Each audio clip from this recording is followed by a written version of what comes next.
Hello and welcome to the Gym Lords Podcast. My name is Cale Owen, the general manager here at Gym Launch, and I'm excited to introduce you to a four-part series that Alex Hormozi, our CEO here at Gym Launch, did with Dr. John Berardi, the founder of Precision Nutrition. And they dive into a ton of different topics that I know you're going to find extremely interesting. But before we hop in, as always, go ahead and hit a like button if you find some value in this. And then also, if you want to learn more and get more content very similar to this, go ahead and subscribe to our channel. We're going to be posting a ton of content just like this, and you can get notified when we do. And if you have any comments or anything, make sure to drop them below. And let's go ahead and let's go right into the video. So let me ask you question 2 on Alex's lineup for battering Dr. Berardi. What's a commonly held belief of fitness professionals or in the fitness industry that you believe to be foundationally incorrect? That's a great one. Well, I don't know. There is, I don't know. I have one belief about the world. It doesn't actually apply to craft, and then one about craft. Perfect. The belief about the world is this idea that health and fitness people believe that health is the just dessert of a bunch of personal actions. And if you're unhealthy, it's the just dessert for a bunch of bad actions, right? So you didn't eat properly. For example, I have a friend who's a dietitian, really talented. She was a high-level CrossFit competitor. She's just taking care of herself so well. She was a collegiate competitive athlete, was diagnosed with a really rare form of cancer in her early 30s. And you can see the belief among health and fitness people is they're trying to do like an archaeological dig into her life to figure out what she screwed up. You know what I mean? As if like genetics or some kind of random environmental exposure isn't enough to explain poor health, or an outcome like cancer. I posted on this recently. Client in his mid 70s had 5 stents put in, had blocked arteries, in 5 locations. This guy has been doing everything right his whole life. He's super physically active. He was in the military, then he was in military police, then he got into policing. He runs marathons, he does yoga, he does strength training all the way into his mid 70s. One day was getting a routine stress test and, abnormal result. They rushed him right in, found 5 blockages. They, popped him open and, he's doing amazing now, and the whole story was about this idea. Now he has 2 siblings who both had cardiovascular procedures done when they were in their 50s. So his lifestyle probably bought him another 25 years, yet still young health and fitness professionals are mining for, did he eat too many donuts though? Was that the accumulated donut damage or whatever, right? Donut damage.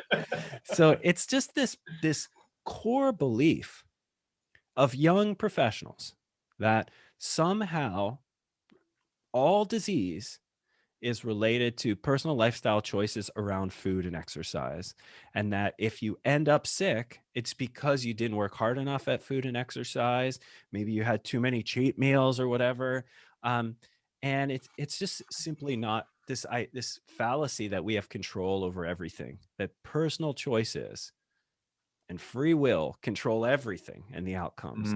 So that's this thing that's embedded. And I think it's really important, like independent of just having a worldview, right?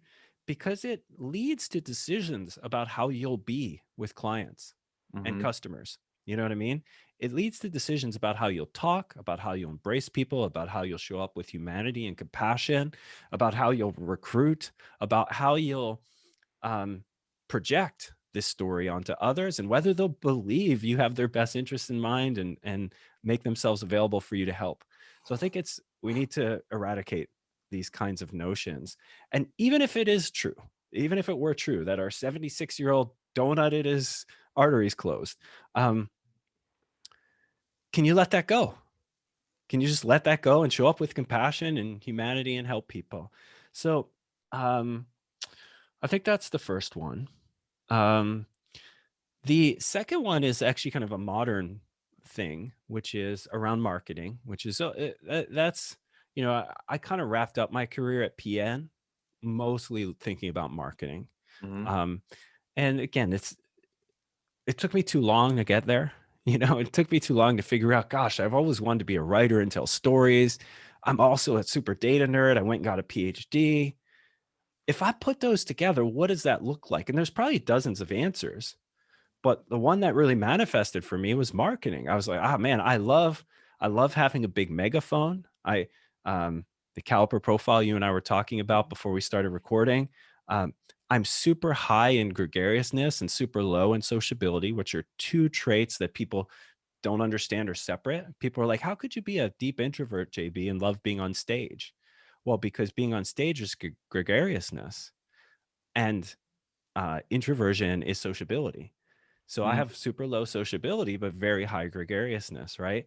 So you look at my profile and you're like, well, of course, right? You love having a megaphone. You love talking to a big audience. You love telling stories and you love data. Well, shit, marketing is a great fit for that, right? So Yeah. it took me a long time to get there. So anyway, I mean, I've controlled, monthly Facebook spends of $1 million. Um, so and that's high for some and low for others. Who cares Right. about the number, right? But um, the idea is I have a little bit of credibility here. And nowadays, there's this predominant myth that to get attention in health and fitness businesses, you need to really figure out digital marketing in this way. And so when I talk to people and I work with them, the first thing I have them do is get out that blank sheet of paper again, the one we talked about earlier, where you write down 50 things that your unique abilities could do. Here's a new one. Write down 30 ways to get another 10 or 20 or 50 clients without using a paid digital strategy. How about just no digital strategy, right? Like think of them.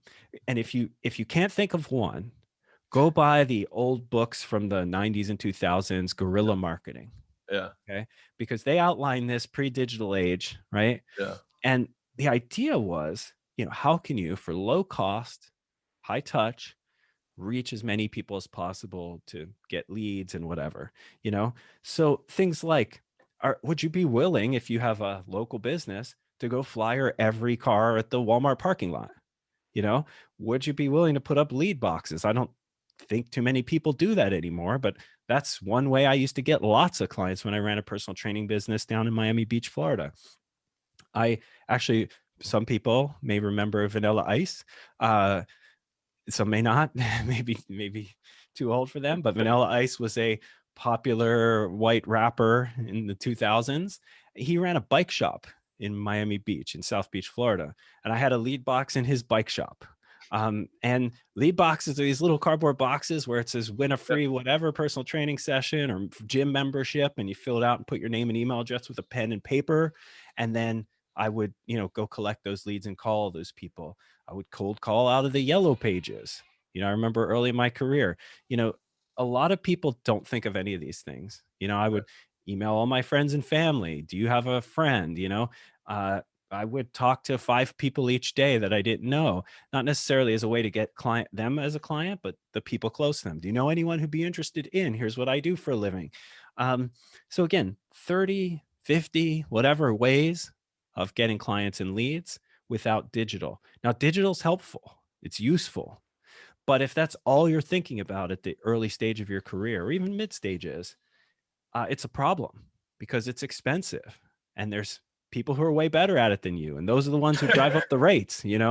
Um, so it's this idea that there are certain paths for marketing and you have to pay for ads or promoted posts or whatever to get there, when again you can start tapping, in the beginning at least, the people close to you, the people who you have a personal relationship with, not necessarily that they become your clients, but that the people close to them could become your clients if they have the need for what you're selling. So that's a big one I see nowadays that I always try and shake people out of. And not by just convincing them philosophically it's a bad idea, but by actually having them brainstorm. How could you get new clients, new sales without investing a dime or doing it at all on digital? And again, half of your ideas will be terrible. They wouldn't be worth doing at all, right? But doing the exercise may break you out of that thinking and start to provoke creative solutions. The beautiful thing is that once you do that, you'll have your own checklist of like, well, which one do I want to start with? And to nudge what you were saying earlier, which of these do I feel like is the highest likelihood that I'll actually get a new customer from it or a new Yeah. client? Yeah. Yeah, exactly.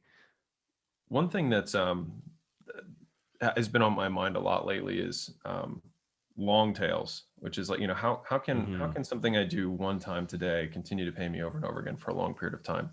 And I feel like the people that I speak with who are worth nine figures, half a billion, a billion plus, they almost exclusively focus on things that have the long the long tail at the end. And Yeah. when I think about customer acquisition, one of the things that shifted over my career, and I'm just curious your input on this, has been, we've always bucketed 6 main channels. And it's just, you've got paid media, you got earned media, you got owned media. So just for everyone who's listening, paid media is like advertising on any kind of platform. Earned media is what you guys are listening to right now, which is some platform is distributing this content. The owned media is the lists and contacts you have in your phone, your email list, CRMs, etc. You've got manual outbound, so that can be cold calling, cold email, knocking on doors. All of that is manual outbound. Affiliates, so partners, people who have pools of your existing customers that you can do some sort of deal with where they can cross promote. And then finally, the sixth one is referrals, which is your existing customer base. So those are kind of the 6 buckets that we look at in terms of how we can get new customers.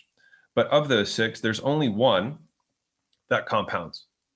The rest of them are linear or almost less than linear. Paid ads, you don't get the same ROI on $100,000 a month as you do on $1 million a month.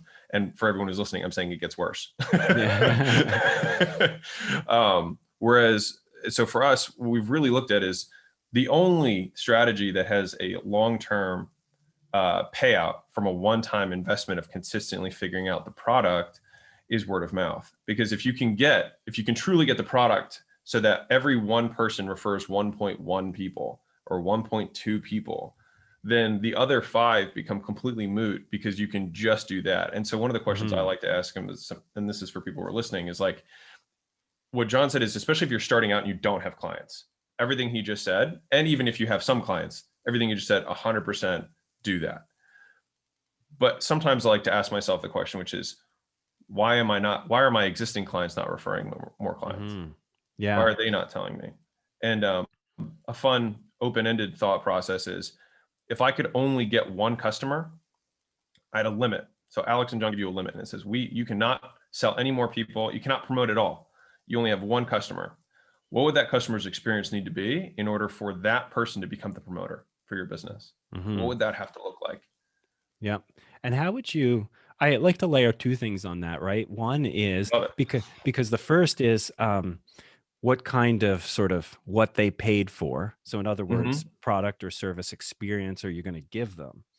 But then the second is that doesn't always reliably produce someone who's willing to go out and tell their friends, right? Totally. Because someone to be a referrer for you, it not only requires them to have had a uniquely positive experience, it also requires them to be the kind of social person who goes out and talks about your stuff, right?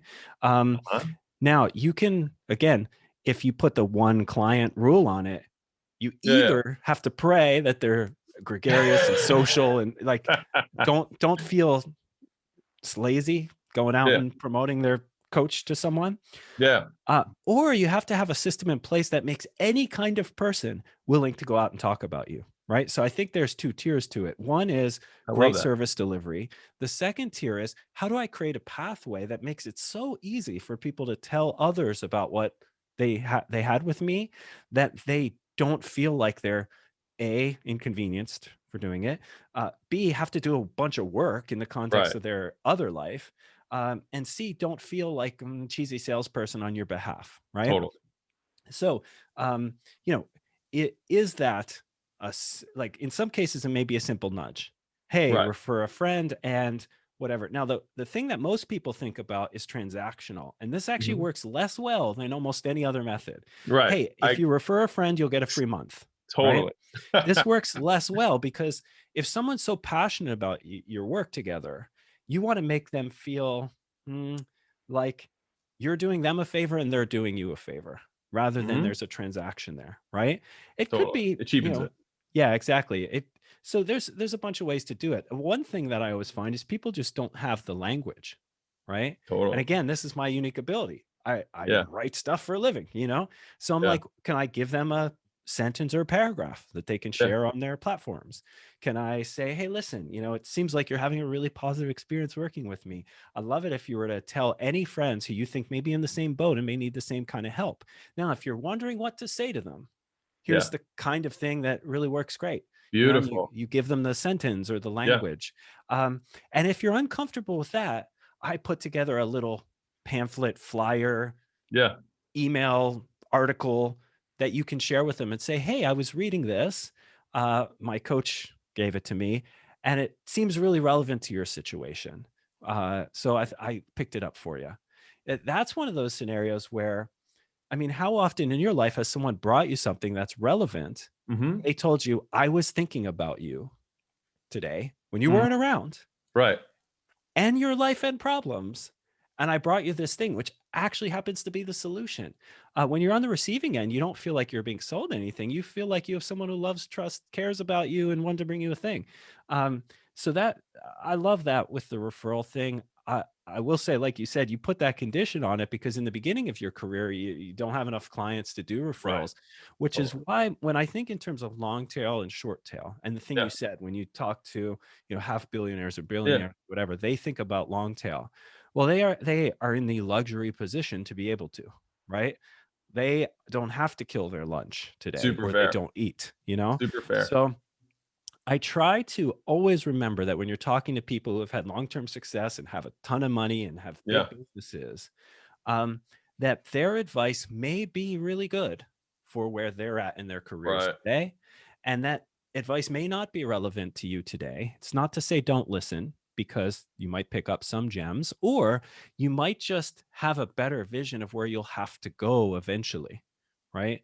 I remember a friend of mine, Alan Cosgrove's well known in the industry, was telling me he remembers when he was young and getting started in the industry, and he sat down with Bill Parisi, who ran the Parisi Speed Schools for Yeah. years and was very successful there. And Alan's young and Bill's Yeah. accomplished, right? And he's like, I had lunch with this guy, and I spent half the lunch asking about what equipment I should put in my freaking gym, in my first gym, because I was starting my first gym. Right. Uh, and the implication is I'm kicking myself that I was asking these stupid questions Right.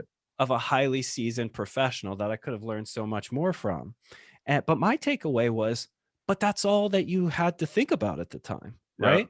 Learning from Bill about how to franchise 100 locations across the US is irrelevant when you Right. don't even have one yet.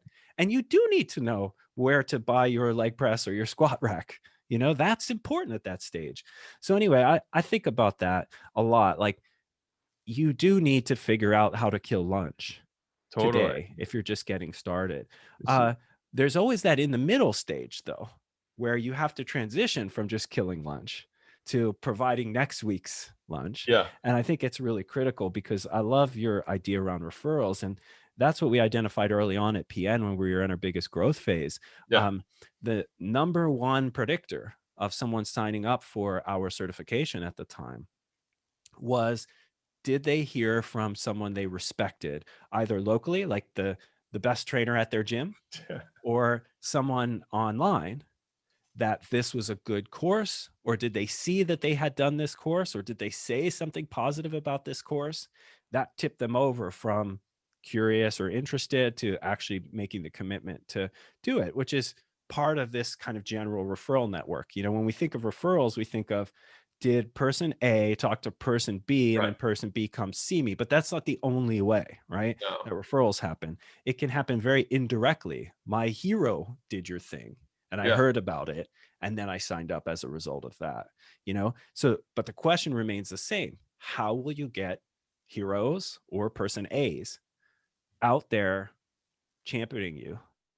Yeah. And that isn't a complicated process, right? We talked about it. You got to deliver incredible, remarkable Mhm. service, and then you have to give people the language. When Instagram influencers talk about brands in paid sponsorships, Yeah. the brand generally gives them a template to write to go from, right? Like, post something Yeah. like this, change it to make it personal, but it should say these points at least, you know? So Yeah. you're handing someone the language. Yep.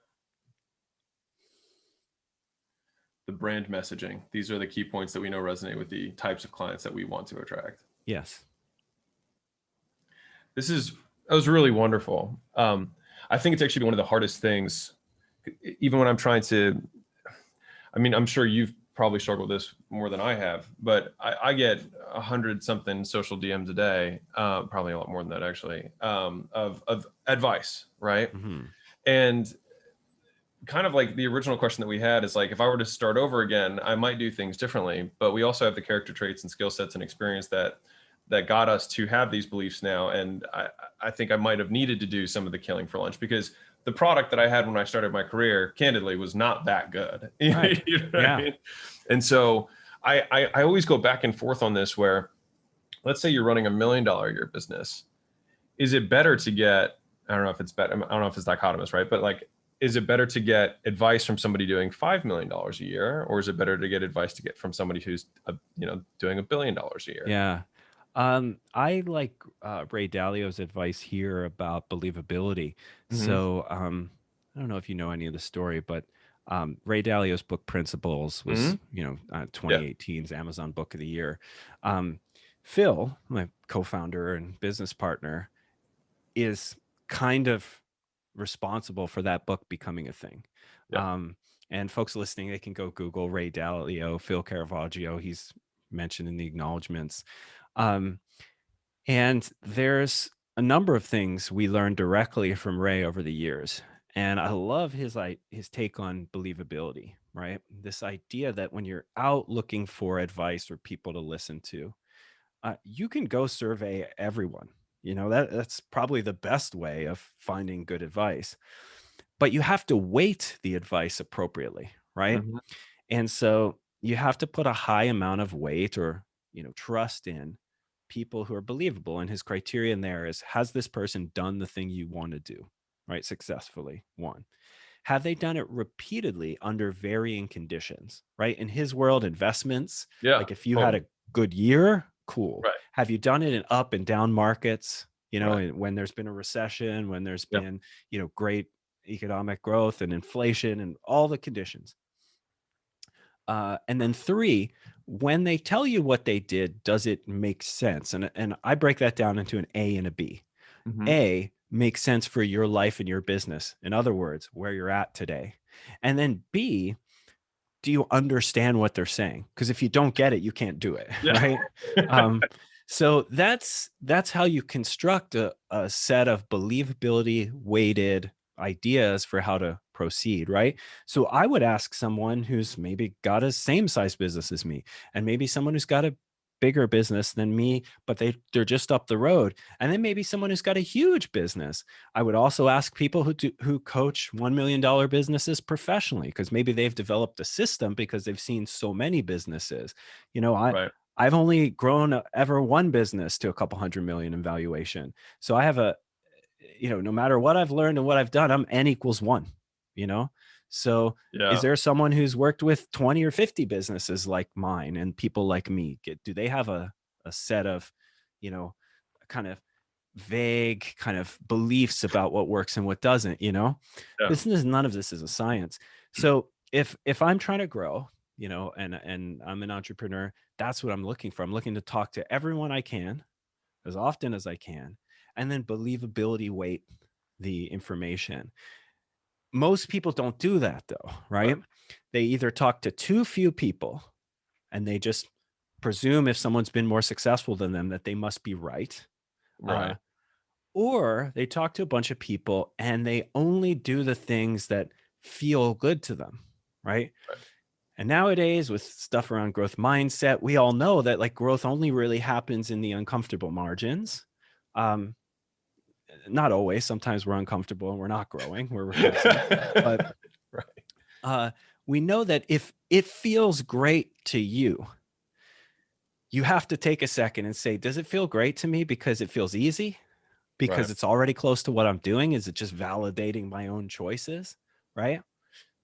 Or does it feel great because it the puzzle pieces have just clicked together. I didn't see how this fits, and now I see it. Oh, amazing, you know? So that's the problem you want to avoid. It feels good because, oh, it was already what I was doing. It proves I'm a genius. I'll just keep doing my genius stuff, you know? Or talking to too few people, right? I Right. feel like I have this thing that I always use called within arm's reach.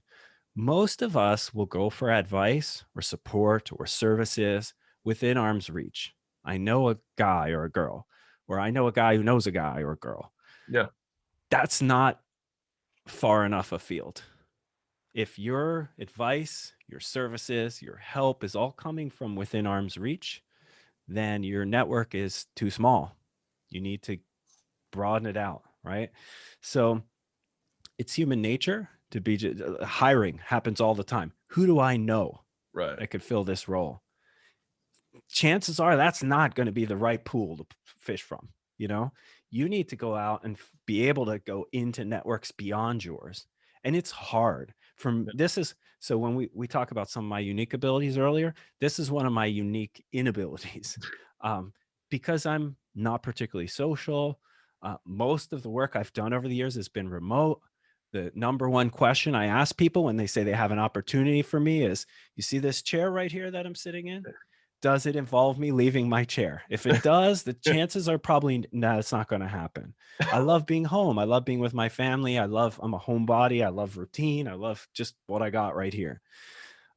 So that's good for my own life priorities. It's bad when I need to hire someone because I don't know anyone and I don't have a pool to hire from, you know? Right. So that's been one of my greatest challenges over the years. My solve for that was not become extroverted. It was, if I meet 5 or 6 people who are really connected and I become good friends with them, now my network has exploded and I only need to know 5 people. You know what I mean? So Yes. I find my way into those networks, and it's been a beautiful strategy for me. It's worked like a charm, and it's filled my own needs and objectives and personality traits. All right, we're halfway done with the 4-part series. And so on the next video, they're going to be hitting question number 3 in that video. Don't miss it.